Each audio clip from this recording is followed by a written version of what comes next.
بسم اللہ الرحمن الرحیم، الصلاۃ والسلام علیک سیدی یا رسول اللہ وعلی آلک و اصحابک یا سیدی یا حبیب اللہ، الصلاۃ والسلام علیک سیدی یا نور اللہ وعلی آلک و اصحابک یا سیدی یا رحمت للعالمین۔ بسم اللہ الرحمن الرحیم۔ حضرت ابو ہریرہ رضی اللہ عنہ نے حضور کی خدمت اقدس میں عرض کیا، یا رسول اللہ، میں اپنی ماں کو اسلام کی دعوت دیتا ہوں مگر وہ قبول نہیں کرتی، آپ دعا فرمائیں۔ حضور نے یہ سن کر دعا فرمائی اور وہ ایمان لائی جیسا کہ پہلے آ چکا ہے۔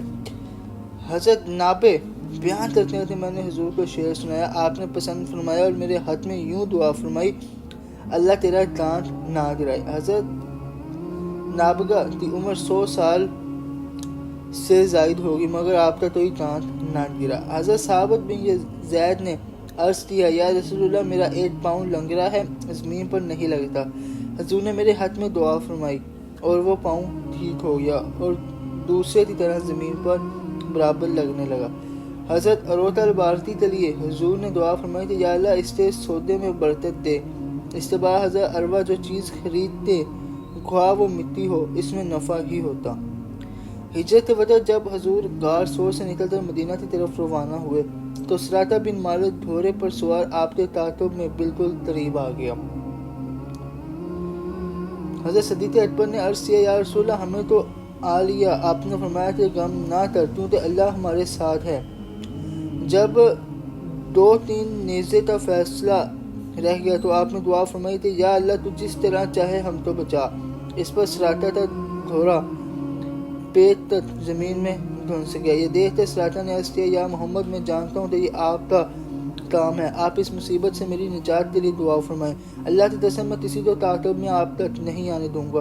چنانچہ آپ کی دعا سے سراقہ نے نجات پائی اور وہ واپس چلا گیا۔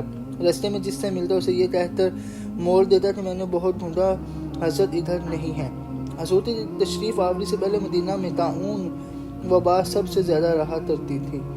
آپ کی دعا سے ایسی دور ہوئی کہ آج تک وہ مبارک شہر و باطون سے محفوظ ہے اور محفوظ رہے گا۔ حضور نے ابو لہب کے بیٹے عتیبہ پر بد دعا فرمائی، چنانچہ اس کو شیر نے پھاڑ ڈالا جیسا کہ پہلے بھی بتایا گیا ہے۔ جب قریش نے ایمان لانے سے انکار کر دیا تو حضور نے دعا فرمائی، یا اللہ، ان پر حضرت یوسف کے 7 سالوں کی طرح 7 سال قحط لا۔ چنانچہ ایسا ہی ہوا اور یہاں تک نوبت پہنچی کہ قریش نے مردار اور ہڈیاں کھائیں۔ ابو سفیان نے حضور کی خدمت میں عرض کیا، یا محمد، آپ کی قوم ہلاک ہوگی، اللہ سے دعا کیجیے کہ قحط دور ہو جائے۔ بس حضور نے دعا فرمائی اور وہ مصیبت ان کی دور ہو گئی۔ حضور نے کسریٰ پرویز پر جو دعوت اسلام کا خط لکھا تھا اس نے اسے پڑھ کر پھاڑ دیا۔ جب آپ نے یہ سنا تو فرمایا کہ اس کا ملک پارا پارا ہو جائے۔ چنانچہ ایسا ہی ہوا کہ فارس سے اتاسرہ کی سلطنت ہمیشہ کے لیے جاتی رہی۔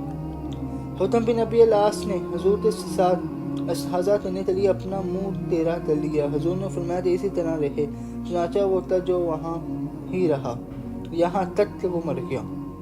جناب سرور کائنات حضور صلی اللہ علیہ وسلم نے محلم بن حباشمہ کو ایک سریہ میں بھیجا تھا جس نے پر عامر بن الزبات کو امیر بنایا تھا۔ جب وہ ایک وادی کے درمیان پہنچے تو محلم نے عامر کو ایک معاملے کے سبب جو دونوں میں تھا دھوکے سے قتل کر دیا۔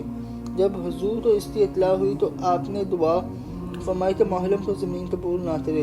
اس دعا کے 7 دن بعد محلم مر گیا۔ جب اس کو دفن کیا گیا تو زمین نے اس کو پھینک دیا۔